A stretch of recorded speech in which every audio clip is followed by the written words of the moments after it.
The story begins with a hardcore gamer named Kanishi, who has just finished a game that took him a full 3 years to complete. After clearing it, he leans back in his chair and lets out a sigh, thinking about how boring and disappointing the game actually was. Despite the long time it took, it never truly challenged him. What Kanishi really wants is a game that will push him to his limits. Something so difficult that it would take him at least 10 years to beat. He wants a real challenge, not something he can clear with enough patience.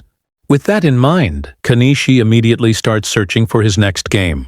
He scrolls through different titles, reviews and recommendations, but nothing catches his interest. Suddenly his computer screen glitches and flickers. Strange text appears on the screen, offering him a game that never ends, and is set in a fantasy world filled with magic. Nisha's eyes widen in excitement. He has never heard of a game that never ends before, and the idea alone gets his heart racing. Without hesitation, he clicks on it. He is then asked to select the difficulty level. The options range from easy mode to hard mode, which already seems standard and uninteresting to him. However, as he scrolls down further, he notices an extra option at the bottom called Hell Mode.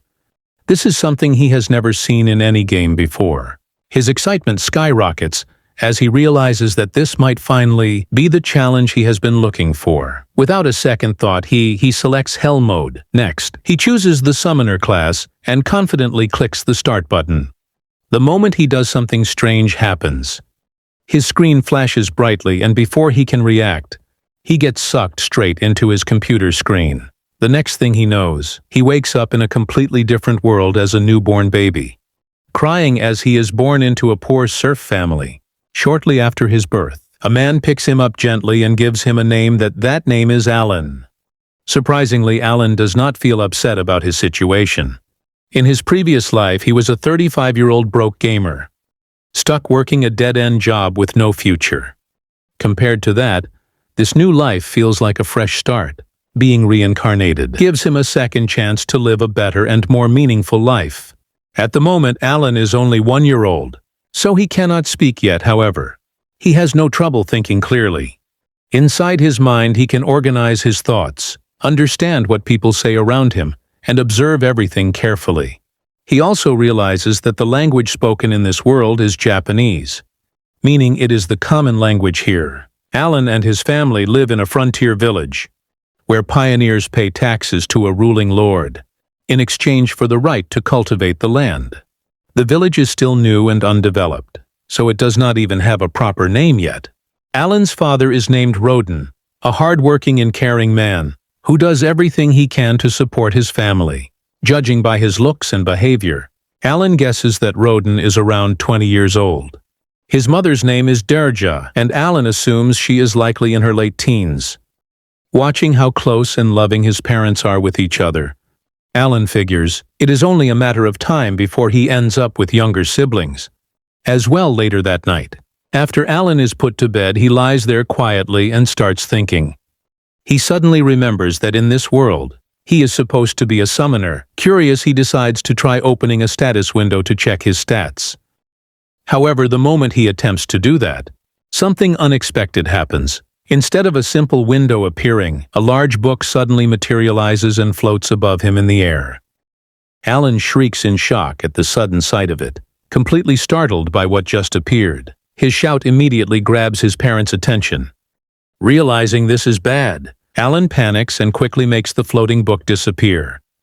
Before they can see it, his parents rush in to check on him. But when they see that nothing strange is happening, they assume he was just making noise in his sleep.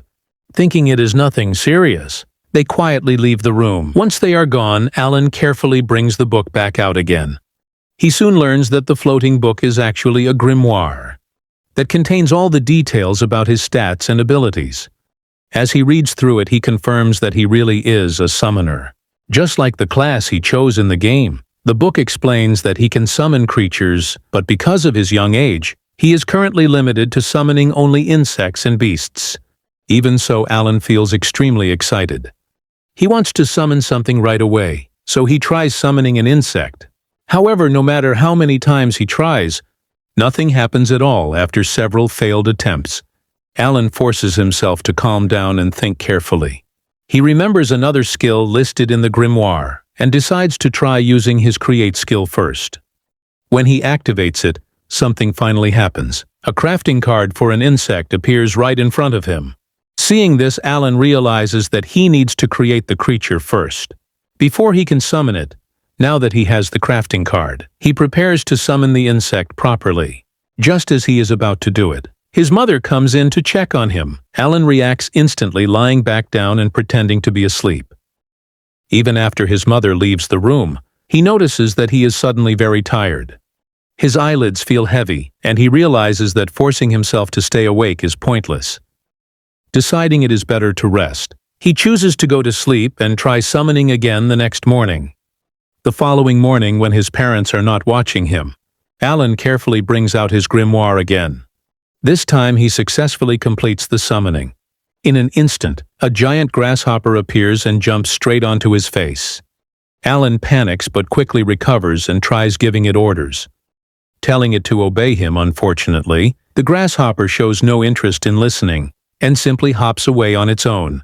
Confused, Alan checks the grimoire again, hoping it might explain what is going on. He finds the grasshopper's stats written inside the book. The grimoire also informs him that he needs to give his summoned creature a name. After thinking for a moment, Alan decides that Denka sounds like a decent name for a grasshopper. He then looks at his own stats and realizes that summoning Denka has actually increased his abilities. However, before he can celebrate, his mother suddenly walks into the room. She immediately notices Denka, since she is extremely afraid of insects. She reacts without thinking and instantly squashes the grasshopper. Just like that, Denka is gone. After a few more days of playing around with his skills and testing different things, Alan finally manages to summon another creature. This time it is a small mouse, which he decides to name Mousy. Unfortunately, Mousy turns out to be just as unintelligent as Denko was. He does not really listen to orders and mostly does whatever he wants. However, unlike Denka, Mousy has a useful ability called Scurvy, which allows him to move around the room at an extremely fast speed.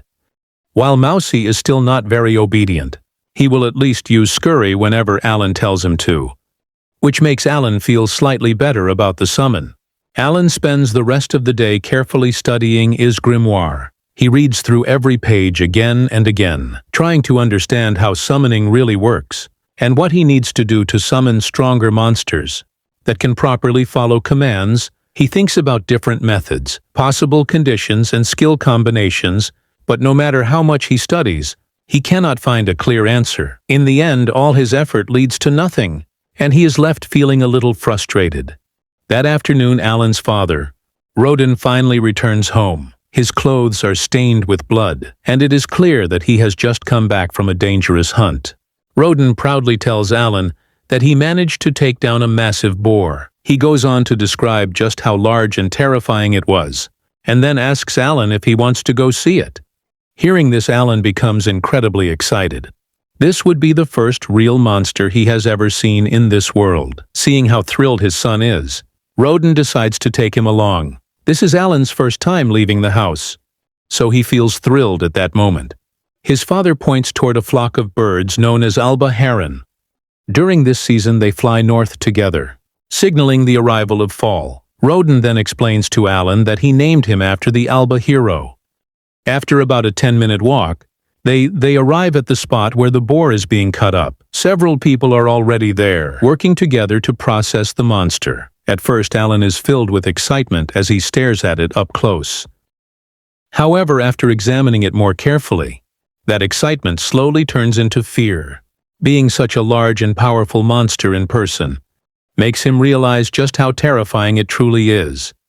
Alan understands that if he ever had to fight something like this, right now he would stand no chance at all. After a short while, one of their neighbors, a man named Gerda, walks over to Roden and congratulates him on defeating the boar. Soon after, the other villagers nearby begin cheering as well.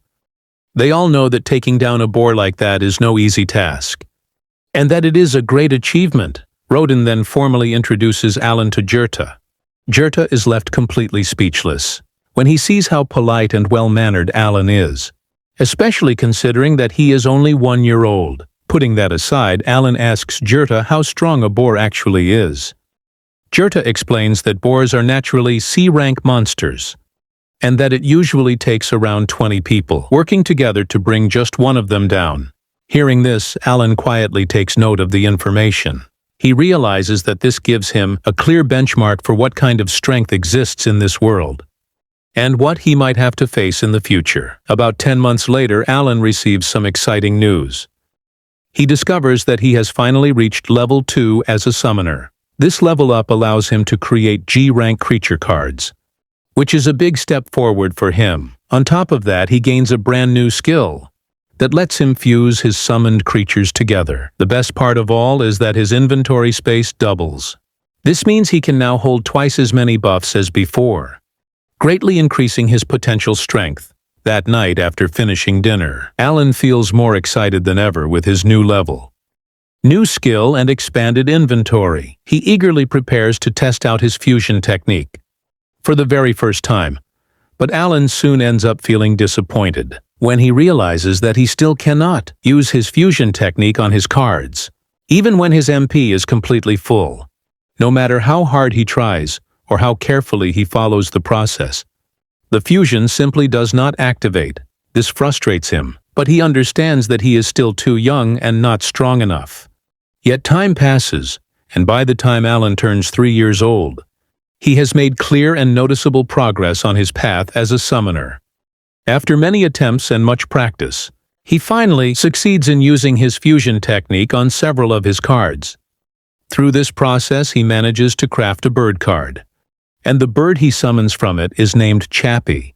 Chappie has a special ability called voice mimicry, which allows him to perfectly imitate anything Alan says. When Alan hears Chappie copy his voice, he immediately realizes how useful this ability could be. He imagines using it to confuse enemies, lure monsters into traps, or create distractions during battle. As Alan looks at everything he has learned so far, he feels satisfied with how deep and complex this world is. He honestly admits to himself that this world feels like the peak of hardcore gaming, far beyond anything he ever experienced in his previous life. By the time it reaches 3 o'clock in the afternoon, one of Alan's friends, a girl named Krina, comes over for a playdate. As usual, they start playing knights and sword fighting with wooden sticks. At first, Alan underestimates her, thinking that winning will be easy for him. However, to his surprise, Krina is much faster and more agile than he expected. She moves quickly, dodges his attacks, and strikes back before he can react. Alan struggles to keep up with her pace, and before he realizes it, he ends up losing the fight. By the end of the day, Alan is completely worn out and beaten badly by Krina. His body aches and his pride is bruised.